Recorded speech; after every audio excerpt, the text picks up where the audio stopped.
कहानी एक जर्मन मोची मिस्टर गेसलर की है। मिस्टर गेसलर से लेखक का परिचय उनकी युवावस्था में हुआ था, जब वह लेखक के पिता के लिए जूते बनाया करते थे।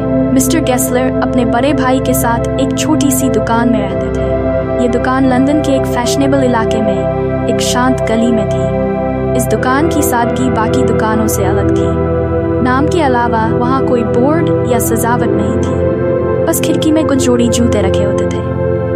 मिस्टर गेसलर केवल वही जूते बनाते थे जो ग्राहक ने ऑर्डर किया हो।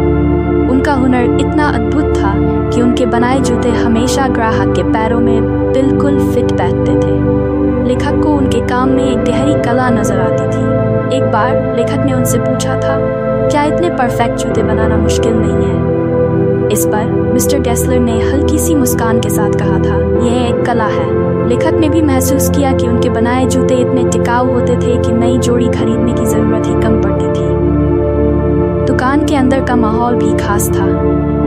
वहाँ एक साधारण सी लकड़ी की कुर्सी रखी रहती थी, जिस पर ग्राहक को इंतजार करना पड़ता था। ऊपर सीढ़ियों से आने वाली उनकी धीमी टिप टॉप आवाज वातावरण को और रहस्यमयी बना देती। मिस्टर गेसलर का लुक थोड़ा अनप्रोफेशनल लगता था।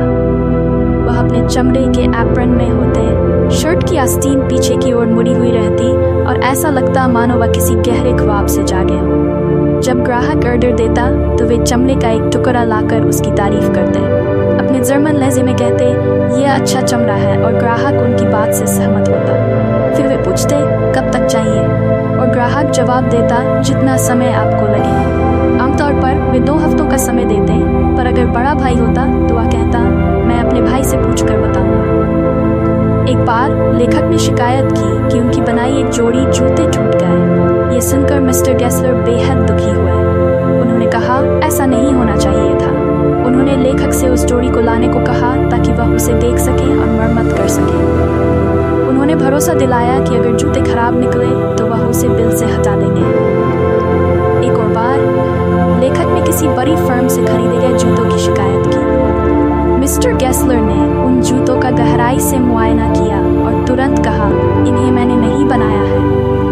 उनकी आंखों में एक गुस्सा झलक रहा था जब उन्होंने बड़ी फर्मों पर टिप्पणी की कि वे कैसे ग्राहकों को अपने विज्ञापनों के जरिए छीन लेती है। लेखक को उनके संघर्ष देखकर इतनी दया आई कि उन्होंने एक साथ कई जोड़ी जूते ऑर्डर कर दिए, जो इतने टिकाऊ थे कि उन्हें 2 साल तक नए जूते खरीदने की जरूरत ही नहीं पड़ी। कुछ समय बाद जब लेखक ने उनकी दुकान का दौरा किया तो उन्हें पता चला कि मिस्टर गेसलर के बड़े भाई का देहांत हो चुका है। यह सुनकर लेखक का दिल भारी हो गया और उन्होंने एक बार फिर कई जोड़ी जूते मंगवाए। इसके बाद लेखक 1 साल से ज्यादा समय तक विदेश में रहे। जब वे लौटे तो उन्होंने मिस्टर गेसलर की दुकान का रुख किया। उस दिन उन्होंने हर तरह के जूते ऑर्डर किए, मानो मिस्टर गेसलर की कला को फिर से जीने की चाह हो।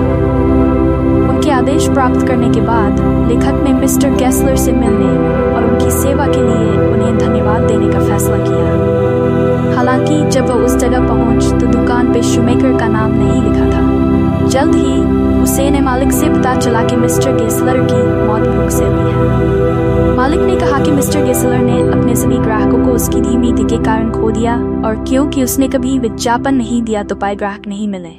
मिस्टर गेसलर ने कभी भी जूतों पर काम करना बंद नहीं किया और खुद को खिलाने के लिए कभी एक पैसे का इस्तेमाल नहीं किया।